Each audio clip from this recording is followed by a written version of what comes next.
Merci de votre fidélité au programme de Gangan TV. Un plaisir pour moi de vous retrouver dans cet autre numéro de Café Débat. Vous le savez, c'est l'émission qui donne la parole à ceux qui veulent la prendre en vue d'impacter l'opinion. Nous décryptons l'actualité au quotidien.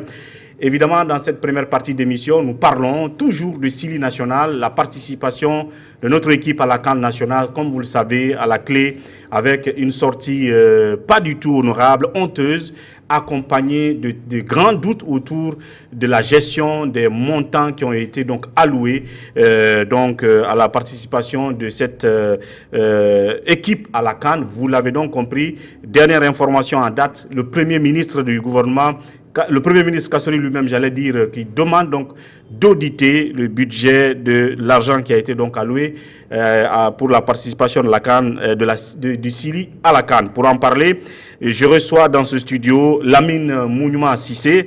Il est journaliste, analyste et évidemment au compte du site Guinée Foot Info, puisqu'on parle d'audit, donc un aspect, on va dire, économique et financier. Il est, il faut le rappeler, le directeur général du magazine Émergence et du site d'information émergence.com.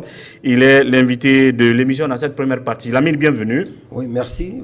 Bonsoir et bonsoir à tous les téléspectateurs. Merci de la disponibilité, Lamine Mouniouma.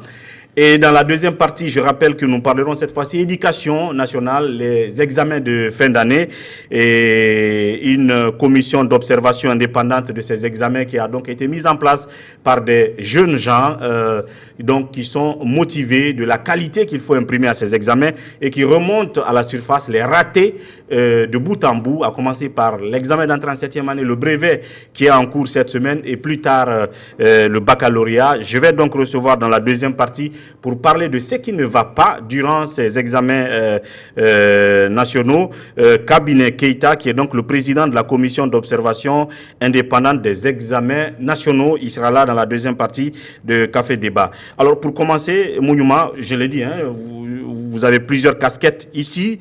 D'abord, le journaliste chroniqueur en sport.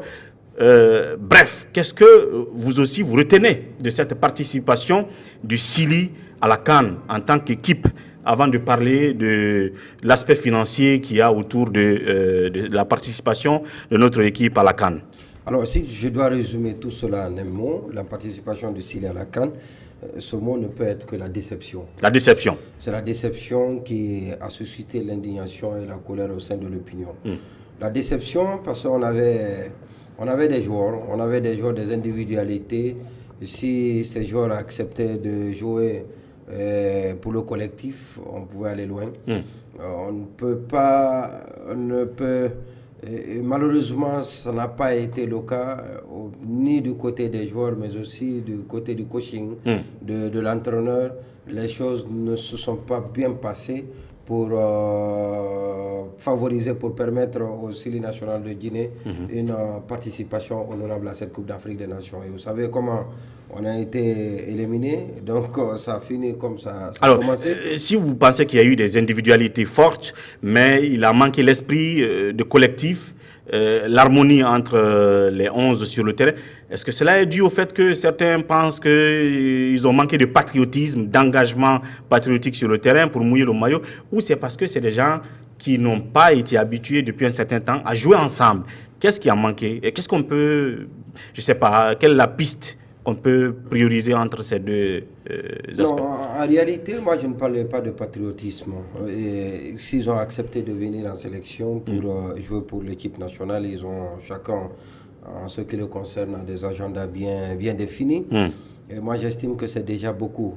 Mais ce qui m'intéresse particulièrement, c'est bien évidemment cet engagement. Donc non pas l'engagement, ça se cultive. Et il y a bien évidemment le joueur qui a une part de responsabilité, du manque d'engagement que nous avons constaté au niveau des joueurs du Sili national de Guinée. Mais il y a aussi l'encadrement technique, notamment, et principalement l'entraîneur. C'est l'entraîneur qui doit cultiver cette volonté sur les joueurs, cette volonté de gain, cette arme de gain sur les joueurs. Et c'est pourquoi l'entraîneur, au-delà d'être technicien, au-delà d'être tacticien, il doit être aussi un pédagogue. Bien. Il doit être ce pédagogue qui doit expliquer aux joueurs, à l'équipe, les enjeux liés à sa participation à cette Coupe d'Afrique des Nations, les attentes de tout un peuple pour cette équipe, mais j'ai l'impression que Paul Putte, malheureusement, n'a pas pris la mesure de toute cette situation et c'est pourquoi on est vraiment passé à côté. Alors, je suis d'accord que c'est des joueurs, vous l'avez dit tout à l'heure. Est-ce que c'est lié au fait que ces joueurs ne sont pas restés ensemble pendant longtemps? Oui, d'une part, je suis d'accord. Et parce que quand vous prenez par exemple les éliminatoires de cette CAN, la composition de l'équipe du Syli national de Guinée, à partir des éliminatoires de la Coupe d'Afrique, de cette Coupe d'Afrique des Nations, du premier match contre la Côte d'Ivoire, c'était la rentrée en liste de Syli national de Guinée, c'était à Yamoussoukro, je me souviens encore. C'était un brillant match. C'était, voilà, justement. Et alors, le Syli national de Guinée a réussi à gagner contre toute attente, contre toute attente devant cette équipe de la Côte d'Ivoire, certes en reconstruction, mais qui était donnée favorite devant le Syli national de Guinée. Alors, de cette équipe qui a gagné contre la Côte d'Ivoire, à cette équipe qui a participé à la Coupe d'Afrique des Nations, il n'y a que 4 joueurs qui ont résisté aux différents changements. Donc, ce pantin, Paul Putte, a fait le changement qu'il a voulu faire. Il a envoyé des joueurs qu'il a voulu mettre dans la sélection. Et malheureusement, je me dis que le temps n'a pas plaidé en sa faveur pour cette homogénéité, pour cette compatibilité entre les joueurs, pour avoir une équipe au nom des individualités. Et parce qu'on a constaté dans une compétition, c'est bien évidemment une équipe qui réussit à faire des miracles. Les individualités se cassent les dents contre les équipes, des joueurs qui forment des équipes et qui jouent pour le collectif. Et donc, je suis d'accord encore une fois, il y a eu beaucoup de personnes, et surtout quand vous prenez le 11 des Syli national, il y a plus de 2 ou 3 joueurs qui n'ont jamais joué les éliminatoires de la Coupe d'Afrique des Nations. Mais ça, à mon avis, ça pouvait être corrigé. Bien. Parce qu'il y a eu 3 semaines de regroupement, il y en a qui me diront que ça ne suffit pas, mais ça doit être travaillé. Et Paul Putte n'a pas travaillé son schéma, ce qu'il devait faire en compétition. Alors, on a vu une équipe expérimentale avec un entraîneur qui continue à expérimenter aussi bien les tactiques et les choix. Et c'est ce qui fait qu'on ne pouvait pas attendre meilleur du Syli national de Guinée, de la participation du Syli national de Guinée à cette CAN. Bien, et donc à cette mésaventure de notre Syli national à la CAN, à notre sortie peu honorable, s'ajoute maintenant le débat autour des finances, l'argent qui a été débloqué pour accompagner le Syli, pour la prise en charge des joueurs, de l'encadrement technique, billets d'avion, logement, primes, ainsi de suite. Déjà avant qu'on ne sorte, on a entendu parler de montants colossaux, 62 milliards de francs guinéens, donc sortis à la phase où nous étions même pas encore qualifiés pour le 8e de finale, et on nous disait que ce n'était pas fini si jamais nous continuions. Et aujourd'hui, vous avez le Premier ministre lui-même qui demande à ce qu'on audite tout ça pour voir clair dans l'utilisation de cet argent. Et c'est ce que j'ai dit, c'est là qu'on interroge votre casquette de directeur général du magazine économique Émergence. Oui, auditer justement ceux qui ont géré l'argent autour du Syli sur tous les aspects que j'ai cités là. Vous pensez que c'est nécessaire, au même titre que le Premier ministre a donné le ton hier? Vous savez, il faut d'abord rappeler que le peu de morale imprimé à la gestion de la chose publique depuis l'arrivée au pouvoir d'Alpha Condé est bien évidemment l'œuvre de Dr Ibrahima Kassori Fofana. C'est bien à son temps, étant chef du gouvernement, qu'on a pu voir des audits qui ont été commandités dans certains départements, dans certains services, dans des régies de l'État, et les résultats ont servi à quelque chose, parce qu'il y a une procédure qui a été ouverte, et des jugements pour quelques-uns ont été faits, et la sentence est tombée, bien que ça fait l'objet encore de débats dans l'opinion. Mais encore une fois, c'est bien lui, c'est grâce à lui, c'est grâce à lui pour être conforme à ce qu'il a dit à l'Assemblée nationale. Et je me souviens, c'était son passage à l'Assemblée pour son discours de politique générale. Le Premier ministre Kassori Fofana a rappelé les méfaits, donc les conséquences liées à la corruption. Et ça, ce n'est vraiment pas extraordinaire, on le sait déjà. Mais il l'a rappelé. Il a réitéré son engagement à lutter contre la corruption. Et vous vous souvenez comme son cheval de bataille. Quand il était premier, mais quand il a été ministre de l'économie et des finances, On se souvient encore que la vague de licenciements qu'il a eu, de radiation qu'il a eu dans la fonction publique suite à un audit qui a été commandité également, où des personnes ont été suspectées, où des personnes ont été, comme on appelle, retenues coupables de leur gestion. Et donc, c'est lui qui a engagé cet audit-là. Alors, donc, les gens n'avaient pas assez de doutes, mais il est dans un système où c'est très difficile, où tout est dicté par la politique. Alors, il a réussi quelques-uns. Ça a été, la machine a été grippée pour des raisons encore politiques, on nous apprend, et parce que ça n'a pas évolué. Alors, il redynamise la même machine pour donner, pour entendre, pour écouter, pour avoir une oreille, une écoute attentive de la réclamation qui est de l'heure, la réclamation qui est faite notamment des citoyens, par les citoyens, mais aussi et surtout la réclamation qui est faite par une association, une ONG, la Maison des associations, qui lui a écrit hier, mercredi, pour lui dire qu'il faut qu'il permette à la population de voir clair dans la gestion de cette manne financière importante qui a été mise à la disposition du ministère des Sports pour la participation du Syli national à cette Coupe d'Afrique des Nations. Et voici ce courrier du Premier ministre qui a ordonné à son ministre de l'économie et des finances de mettre en place une inspection, une équipe d'inspection des finances qui devrait chercher, qui devrait fourrer le nez dans cette gestion pour informer les populations, pour garantir la transparence dans la gestion de la chose publique et informer les populations de ce qui a été fait de l'argent public qui a été mis à la disposition du ministère des Sports pour la participation du Syli national. Mais est-ce qu'il y a de quoi justement mener cet audit-là, parce que vous connaissez la chose sportive, vous suivez les différentes étapes, et puis j'ai dit, on a entendu parler des montants, effectivement, les 62 milliards de francs guinéens, avec des marchés plus que gré à gré qui donc ont été alloués à certains proches, dits proches du ministre Bantamasso. Est-ce que vous pensez qu'il y a matière effectivement à opérer cet audit-là, qui a finalement été, on va dire, officialisé par le Premier ministre? Oui, il y a bien matière. On n'a pas besoin d'être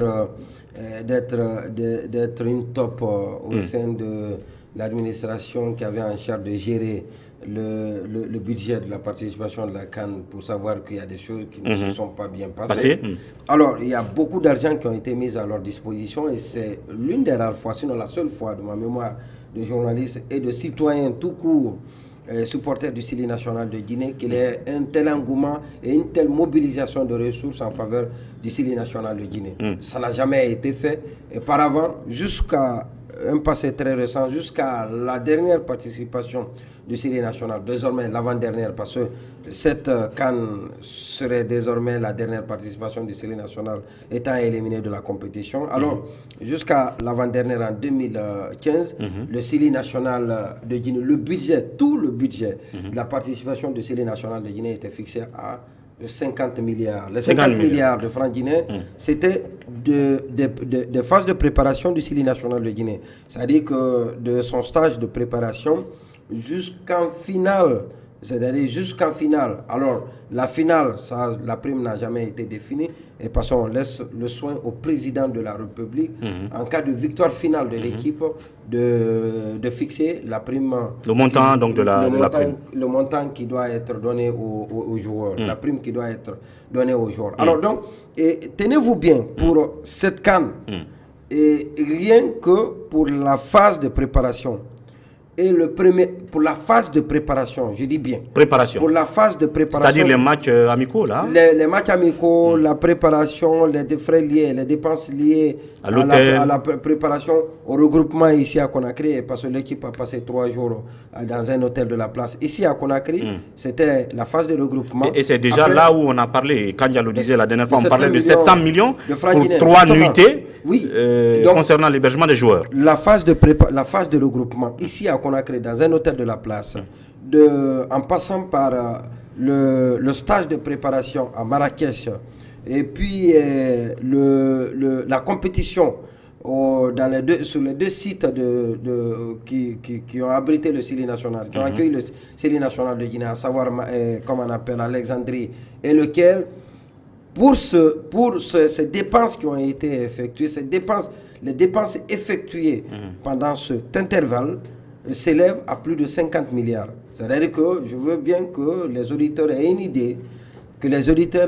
idée, de ce qui a été l'argent qu'on a sorti dans les caisses de l'État en faveur du Syli national de Guinée. Les 50 milliards d'habitude servaient à financer toutes les dépenses liées à la participation du Syli national de Guinée, du regroupement jusqu'en demi-finale. Mais cette année, en 2019, les 50 milliards n'ont été utilisés que du regroupement jusqu'au début de la compétition du Syli national, sans compter les primes de performance qui ont été fixées par le commun accord, par le département et par la Fédération guinéenne de football, qui s'élève à 20 000 pour les quarts de finale, pour la qualification en huitième de finale, 30 000 $ pour la qualification en quart de finale, 40 000 $ pour la qualification en demi-finale. Alors, donc, ce sont les 50 milliards qui sont partis. Et comment c'est parti? C'est-à-dire 50 milliards ont été dépensés, je veux comprendre, avant déjà le match Syli-Madagascar ou après? Avant le match Syli-Madagascar. D'après des informations qui nous ont été révélées par nos confrères de Guinée News. Alors, donc, comment les dépenses ont été effectuées? C'est-à-dire que le gouvernement, le président de la République, a écouté la population, certainement a voulu jouer sa grande partition, vu l'engouement qu'il y avait autour du Syli national de Guinée, et a accepté de faire entorse à la procédure qui est très lente dans le décaissement de l'argent dans les caisses de l'État, pour mettre assez de moyens à la disposition du département. Alors c'était autour du département de faire une utilisation judicieuse de ce montant-là. C'est-à-dire le département des sports, le ministère des sports. C'est la tutelle, c'est le département des sports en Guinée qui gère les fonds alloués à la participation du Syli national de Guinée. Alors, donc, ce qui a explosé les dépenses, vous l'avez dit tout à l'heure, on redoute, on soupçonne aux dépenses qui ont été effectuées des gonflements de factures. Donc, surfacturation. Des surfacturations. On soupçonne également de gré à gré, des contrats qui ont été passés sans qu'il n'y ait des appels d'offres. On peut même dire des gré à gré abusifs, parce que certains diraient que le gré à gré est permis en passation de marché. Le ministre des Sports, le ministère des Sports, ne personnalisons pas, c'est le ministère des Sports qui a géré cette manne financière importante. Alors le ministère des Sports peut trouver des excuses, peut trouver une porte de sortie par rapport à ce gré à gré, et parce que le délai il était court et il fallait tout de suite trouver le partenaire qui pouvait s'occuper de la location de vols spéciaux qui a transporté les supporters. Donc il y a eu deux vols spéciaux, c'est important de le rappeler. Il y a un premier vol spécial qui a transporté les joueurs de Conakry à Marrakech, et un deuxième vol spécial qui a transporté les supporters, la délégation qui accompagnait le Syli national de Guinée de Conakry à Alexandrie. Alors, toute cette facture réunie fait plus de 50 milliards. Donc plus de 500 et quelques mille euros. Plus de 500 et quelques mille euros. Ouais. Alors, c'est le budget de la participation de la CAN le plus élevé de tous les pays à économie exempte. C'est-à-dire, je vais parler du Sénégal, de la Côte d'Ivoire, de la Mauritanie. Donc, de tous ces pays-là, nous avons eu le budget le plus élevé. Je dis encore une fois, le président de la République a permis de, comment on appelle,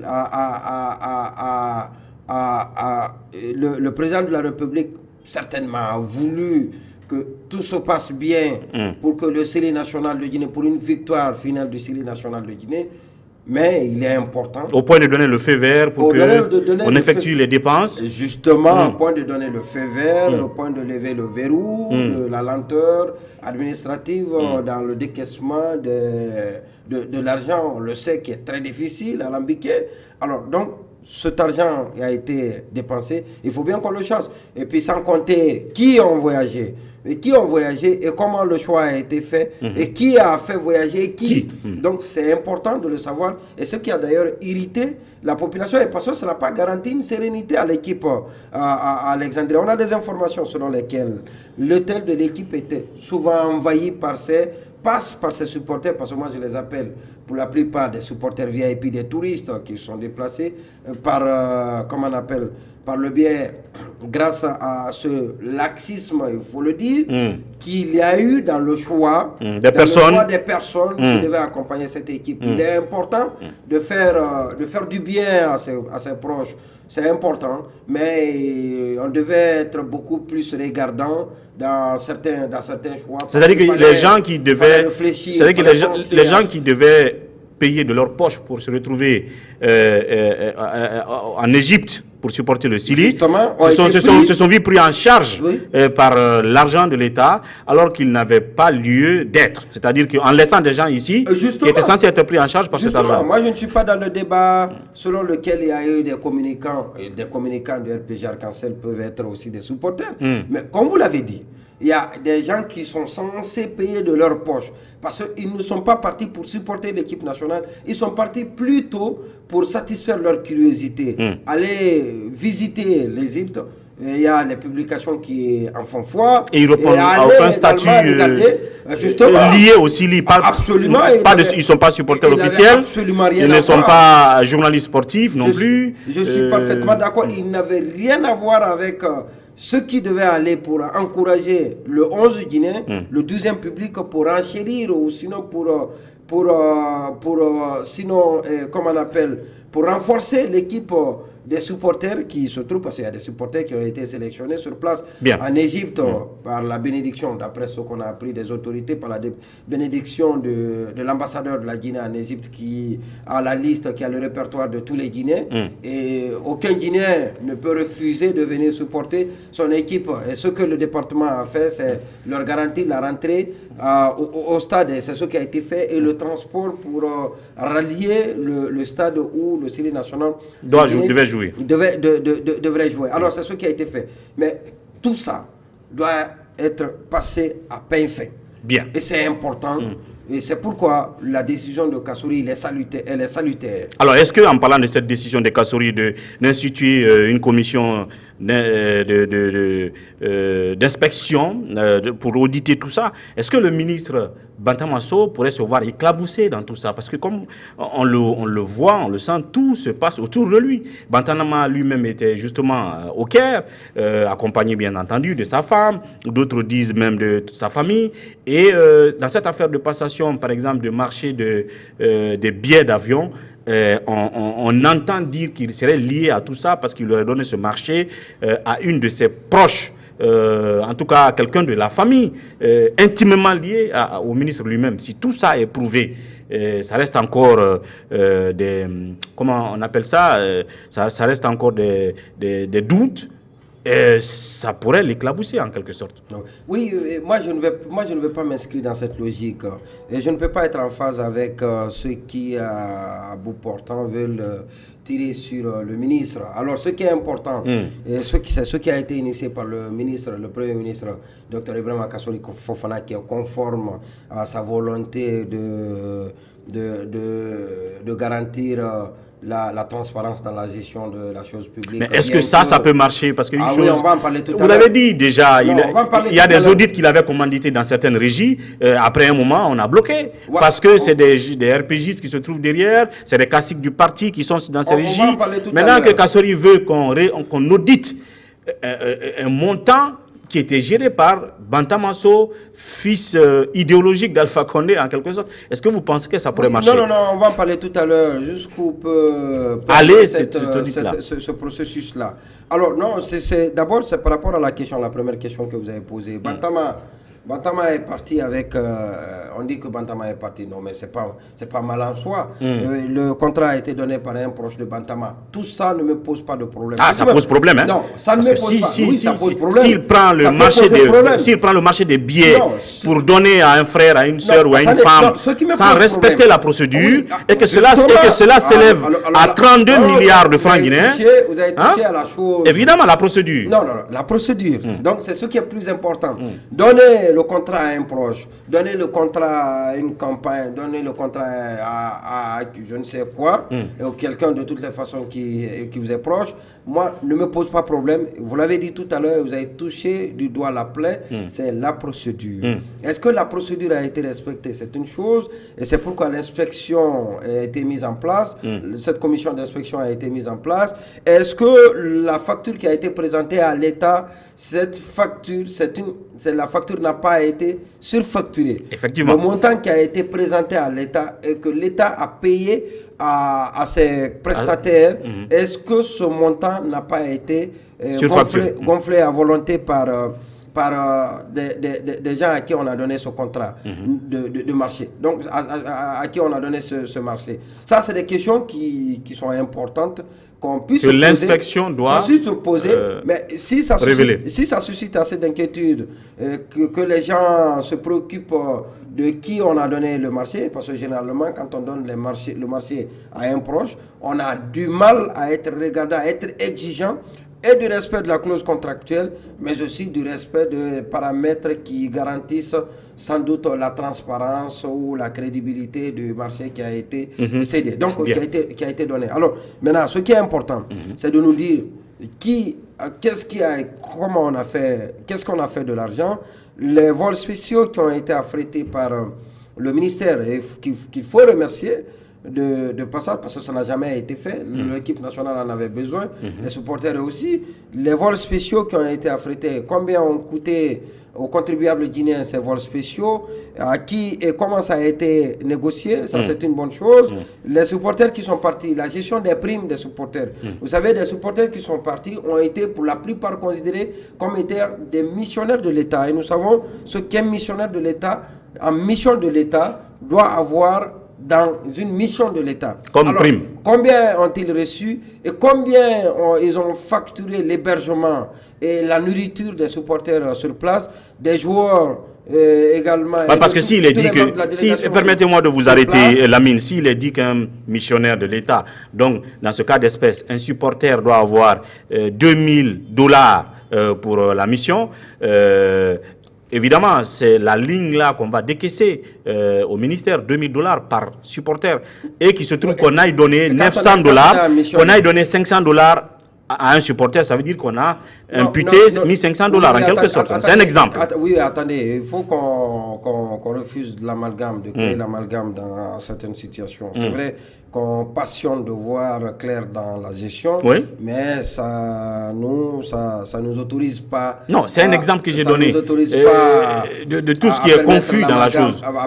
Non, ça c'est pas vous, ça l'intention des téléspectateurs qui nous regardent et qui ont la même appréciation dont vous êtes fait écho tout à l'heure. Alors, donc ce que je veux dire, c'est que les supporters, il y a deux catégories de supporters. Il y a des supporters qui ont été envoyés par l'État, par le biais du ministère des Sports, et les supporters qui ont été envoyés par le comité de soutien. Ces supporters qui ont été envoyés par le comité de soutien ont reçu le billet et $700. Et à ce niveau aussi, il y a assez de choses à dire, et parce que l'un des membres, pas les moindres, de ce comité de soutien s'est exprimé dans une radio de la place où il a dit que ses supporters devaient normalement recevoir $700, mais ses supporters ont reçu $500. Où sont partis les $200 par supporter? Le manque à gagner par supporter. Et ça, la question peut se poser. Le ministère qui a mis en place ce comité de soutien doit demander des comptes au comité de soutien, et parce que ce comité de soutien tire sa légitimité et sa légalité de l'arrêté du ministre Bantamasso, qui a donc l'obligation de demander des comptes au comité de soutien, comme le Premier ministre l'a fait avec lui. Alors, donc, l'autre chose, c'est les supporters qui ont été envoyés par l'État. Dans une mission d'État, vous avez $140 jour. Les $140, y compris l'hébergement, la nourriture. Alors, avec le ministère des Sports, et ça, ce ne date pas d'aujourd'hui, on vous fait voyager, on vous loge, on vous nourrit, et après on vous donne un montant forfaitaire, c'est-à-dire déductible du montant qui devait vous être donné. Et donc, on vous donne un montant forfaitaire, et l'État s'occupe du reste. Et cela c'est bien évidemment en accord avec les intéressés. Les intéressés.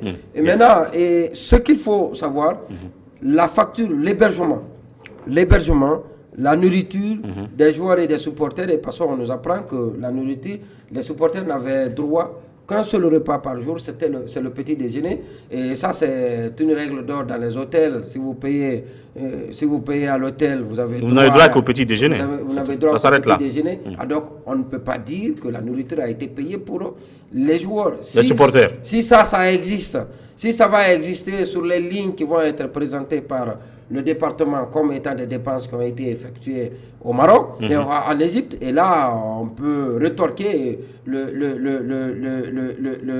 la commission d'inspection est bien outillée, peut mener ses investigations pour savoir si oui ou non les repas ont été offerts aux supporters. Voilà, donc pour terminer, ce qu'il faut faire, moi encore une fois, je félicite le ministre Dr Ibrahima Kassory Fofana, mais attention, c'est vrai, vous avez soulevé une inquiétude importante et qui est mieux partagée dans l'opinion, c'est de savoir est-ce qu'on peut aller au bout. Mais de cet audit, parce qu'au cœur de cet audit là, il y a un Bantamasso qui est là. Justement, c'est lui le ministre. Mais pour ceux qui veulent personnaliser, pour ceux qui veulent trouver, ceux qui ont trouvé déjà leur coupable, qui est Bantamasso, peuvent se faire sans doute...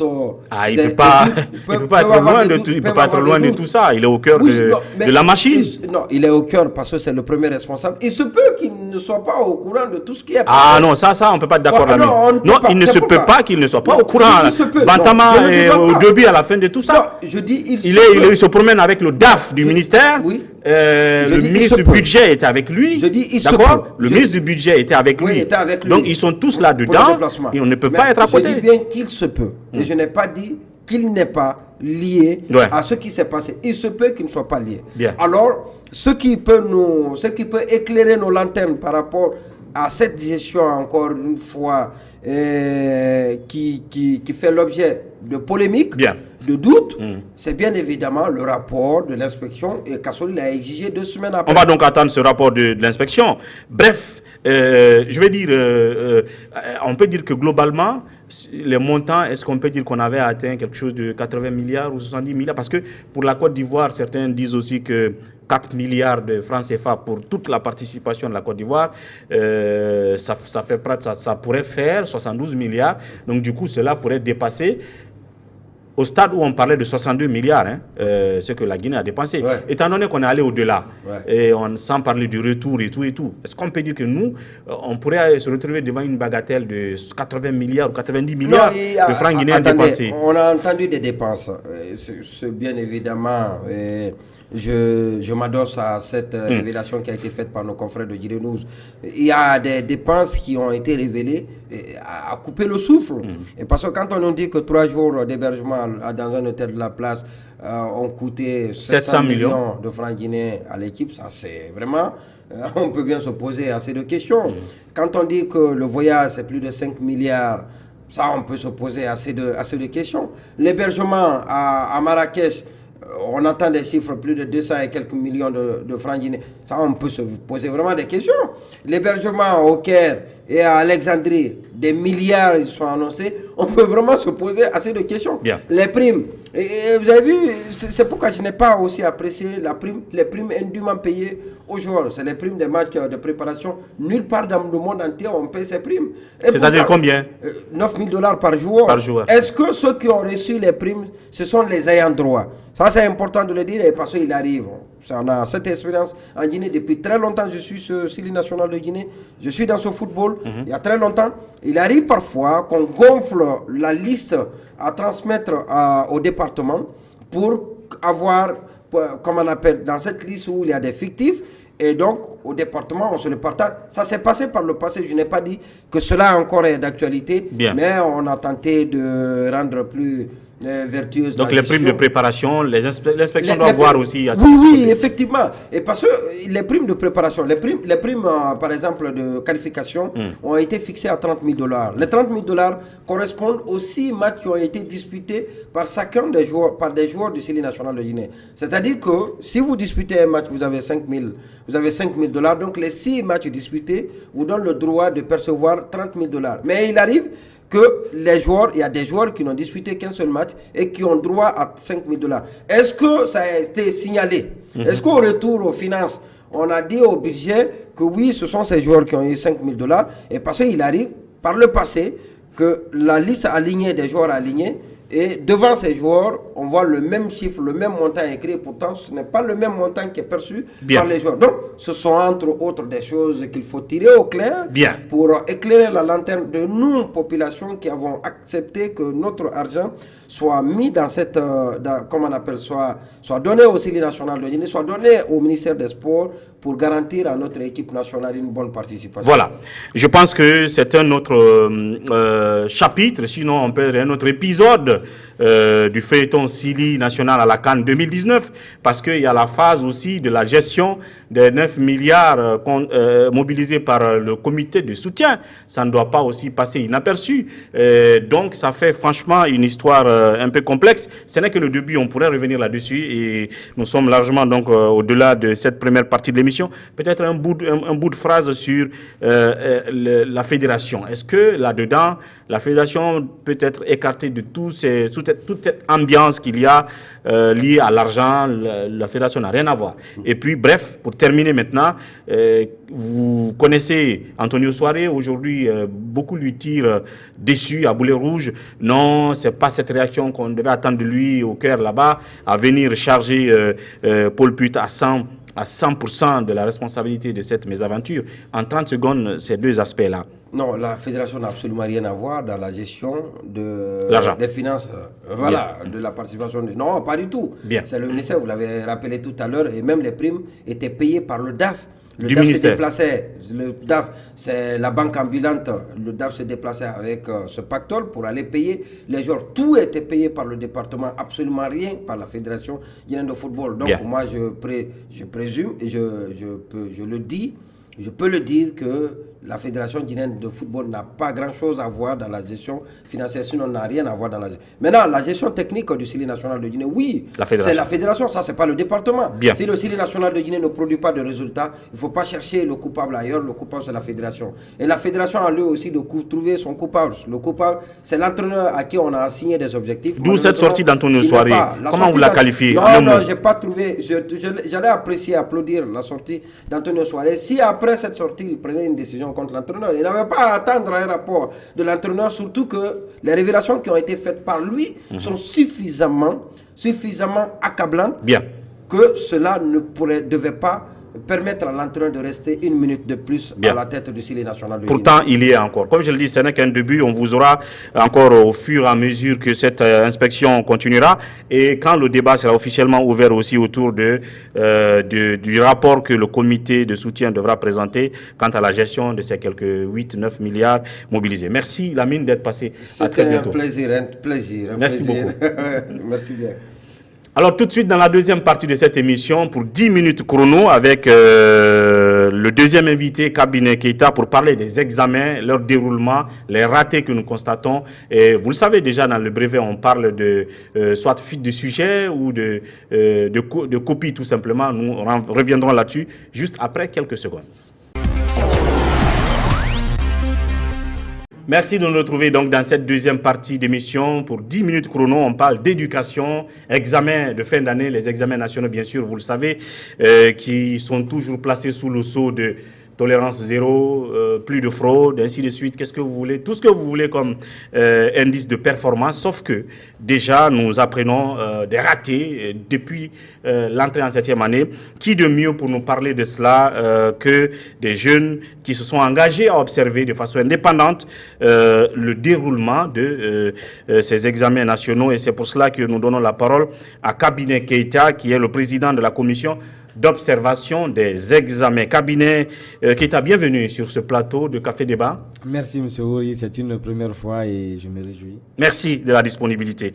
Alors oui, dites-moi, qu'est-ce qui vous a motivé à mettre en place cette commission d'observation des examens, sachant qu'on ne vous paye pas pour ça, que c'est pas, voilà quoi, une structure prévue par l'État. Qu'est-ce qui vous a motivé, vous jeunes, de vous lancer dans cette aventure? Écoutez, c'est le devoir citoyen qui nous a poussé à mettre en place cette initiative, parce que nous pensons que nous pouvons aussi contribuer au développement de notre pays, mais à travers l'école et pour la qualification du système éducatif guinéen. Bien. Nous avons déjà vécu ces faits les années antérieures, les cas de fraude massive aux examens nationaux. En étant candidat vous-même? En étant candidat, bien sûr, l'année dernière, nous étions candidats au baccalauréat. Nous avons vécu ces faits malheureux qui, malheureusement, ont engendré les résultats que vous connaissez, bien sûr. Alors donc, ça veut dire que dès après le bac, vous êtes donc des étudiants en ce moment. Oui, nous sommes vous vous êtes dit, il faut qu'on participe à notre manière à moraliser les examens. Bien entendu, pas seulement les élèves ou les candidats, mais aussi tous les acteurs qui rentrent. Cela, j'ai dit moraliser les examens. Donc, voilà, les élèves, les surveillants, les donc, en grosso modo, c'est cela. Nous voulons que les examens se passent dans de très bonnes conditions, puisque dans les droits fondamentaux des élèves, vous avez ce qu'on appelle le droit à une évaluation qualitative. C'est-à-dire à la fin d'une année, après 8 mois d'enseignement, au 9e mois, on vous enseigne, on vous soumet à une évaluation, mais qualitative. Mais très malheureusement, chez nous, quand on parle d'évaluation, quand on parle d'examen, ben c'est plutôt une occasion pour les gens de frauder, en tout cas pour accéder à la classe supérieure. Donc, par la mauvaise manière. Par la mauvaise alors, manière. c'est la première expérience alors pour votre oui, c'est la première édition, commission cette année? C'est la première édition, c'est la phase pilote du projet. Nous l'expérimentons sur la zone de Conakry pour le moment. Et voilà, dans les 5 communes de Conakry, nous avons déployé 50 observateurs directs et 150 observateurs indirects. Pour le bac, nous allons augmenter le nombre d'observateurs plutôt, parce que voilà, compte tenu de l'enjeu de cet examen-là, il faudra faire un peu plus d'efforts pour avoir les informations crédibles et plus nettes. Alors, comme je l'ai dit tout à l'heure, chaque année, les autorités éducatives, bien sûr, s'inscrivent dans la logique des examens clean, sans fraude, tolérance zéro. Donc, eux-mêmes mettent un système de contrôle. Et on voit que ça ne suffit pas. J'imagine que vous, votre démarche devrait les plaire parce que c'est complémentaire à ce qu'eux, ils ont déjà fait tous les ans, mais qui reste insuffisant. Alors, est-ce que vous êtes allé voir le ministre de l'Éducation, vous les avez informés, vous leur avez proposé votre démarche, et comment ils ont réagi? Est-ce que vous travaillez de concert avec eux ou est-ce que vous travaillez de façon isolée aujourd'hui? Écoutez, nous avions d'abord rencontré M. le ministre de l'Éducation nationale, on l'a expliqué cette initiative, il nous a fait comprendre qu'on ne pouvait pas accéder à l'intérieur des centres d'examen que parce que les règlements généraux des examens définissent clairement ceux qui doivent être dans un centre d'examen. Nous avons dit d'accord et nous sommes restés à l'extérieur. Nous observons à partir de l'extérieur, après nous avons une stratégie de focus group discussion que nous faisons avec les candidats pour avoir toutes les informations. Donc aujourd'hui le rapport n'est pas... Alors est-ce que vous avez senti qu'ils n'étaient pas trop contents, les autorités, trop accessibles à votre initiative? Pour être honnête, je dois dire que M. le ministre de l'Éducation en personne... n'était pas trop enthousiaste? Il a la volonté de réprimer et même de lutter contre ces fraudes pendant les examens, lui en personne. Mais il y a d'autres cadres à la base qui ne veulent pas du tout que nous fassions notre observation. Parce qu'aujourd'hui, nous sommes même combattus par certains cadres à la base qui ne veulent pas que nous mettions le nez, n'est-ce pas, dans l'organisation de ces examens. Puisqu'il y a beaucoup de choses qui sont aujourd'hui, des informations qui sont à notre portée, qui risquent de faire scandale. Donc c'est pour cela qu'on va donc mettre le doigt sur la plaie. On a 5 minutes pour ça. Oui, ce qui ne va pas désormais maintenant. Depuis le 4 juin, juillet, que ça a commencé donc par l'examen d'entrée en 7e année. Aujourd'hui, nous sommes au combienième jour du brevet déjà? Nous sommes au 3e jour. Aujourd'hui, c'est le jour de repos. Et demain, ça sera la clôture, bien entendu. Du brevet. Donc qu'est-ce que vous avez constaté depuis l'examen d'entrée en 7e année jusqu'à aujourd'hui pour le brevet? Bon, l'examen d'entrée en 7e année, globalement, les candidats se sont bien comportés puisque ce sont les tout petits, leur première expérience. Ils étaient très sages, les surveillants aussi n'étaient pas, en tout cas, trop exigeants avec les enfants. Bon, nous avons constaté quelques fausses notes que nous avons remarquées par endroit, quelques cas présumés de substitution que nous avons signalés notamment dans la zone de Bessia et qui a été mis dans notre communiqué. Nous avons mis en cause 2 écoles privées. Et aujourd'hui, je crois que les enquêtes doivent aller au bout. Lesquelles? Bon, écoutez, je vais me réserver le droit pour le moment de citer leur nom, puisque je crois que les enquêtes sont en cours et ça va permettre à l'opinion publique de savoir ce qui s'est passé. Donc, c'est ce qui s'est passé pendant les examens nationaux, pendant l'examen d'entrée en 7e année. Pendant le BEPCI, il faut remarquer que les centres ne sont pas du tout sécurisés. N'importe qui peut s'infiltrer dans un centre d'examen. Il n'y a pas d'agent de sécurité? Il n'y a qu'un agent, parfois 2 agents. Mais pour combien d'élèves? Pour 500 ou 400 élèves? Mais c'est totalement insuffisant. Il y a des centres ici qui sont dans une insécurité totale où n'importe qui peut accéder à l'intérieur. Ça, c'est un facteur. Deuxièmement, les surveillants ont été négociés. Vous avez des écoles privées ici dont les enseignants sont en même temps surveillants dans les centres où la plupart de leurs élèves composent. Mais ça, c'est un drame. Il y a aussi des délégués qui ne prennent pas leurs responsabilités. Imaginez le premier jour du brevet, nous étions sur le terrain dans un centre d'examen de la place. Jusqu'à 8h45, il n'y avait pas d'agent de sécurité. Et les proviseurs de ces écoles, les directeurs généraux, etc., s'infiltraient à l'intérieur des centres déjà pour passer ces négociations. Mais c'est totalement regrettable. Lorsque vous partez dans les centres comme Billy École, où on traite les sujets, en tout cas pour les faire rentrer dans les centres d'examen. Dans les centres d'examen. Mais c'est regrettable, nous avons même des enregistrements audio pour l'école primaire de Dapumpa, par exemple, etc., etc. Donc cela doit interpeller aujourd'hui les autorités du ministère de l'Éducation nationale. On ne peut pas construire un pays, en tout cas avec des examens bâclés, avec un système éducatif qui est bancal, mais c'est totalement regrettable. Bien. Alors, ces cas de fraude, déjà, que vous constatez, c'est maintenant au niveau du BEPC, c'est-à-dire qu'au niveau de l'examen d'entrée en 7e année, tout s'est relativement bien passé. Oui, tout s'est relativement bien passé. La situation est en train de s'aggraver comme au niveau du brevet, comme d'habitude. Hein, ça s'aggrave considérablement pendant le BEPC. Parce que cette année même, nous avons été interpellés, bien sûr, il y a quelques jours de cela à Kindia, où il y a des candidats qui utilisent le téléphone. Par le Messenger encore, oui, bien sûr. Mais comme notre zone d'intervention pour cette première édition se limite à la région de Conakry, donc nous avons dit à ces intéressés de remonter les informations au niveau des autorités, au niveau de Kindia, parce que pour le moment nous nous limitons à la région de Conakry. Donc c'est regrettable, nous craignons beaucoup pour le baccalauréat unique. Pour l'instant, est-ce qu'on a constaté des fuites de sujets pour le brevet? Oui, en histoire par exemple, nous avons appris qu'il y a eu fuite de sujets. Il y a une école privée où il y a des élèves, nous avons été informés de cela, nous avons vérifié, c'est vrai. Et même au lycée Guipé, quand notre observateur était là, il a eu des informations également sur certaines écoles qui auraient eu, bien sûr, le sujet la nuit, qui a précédé, bien sûr, le lancement des sujets le matin. Donc c'est totalement regrettable, monsieur le journaliste. Il faut que les autorités sévissent pour que ce pays... Donc la tolérance zéro n'est pas encore rendez-vous.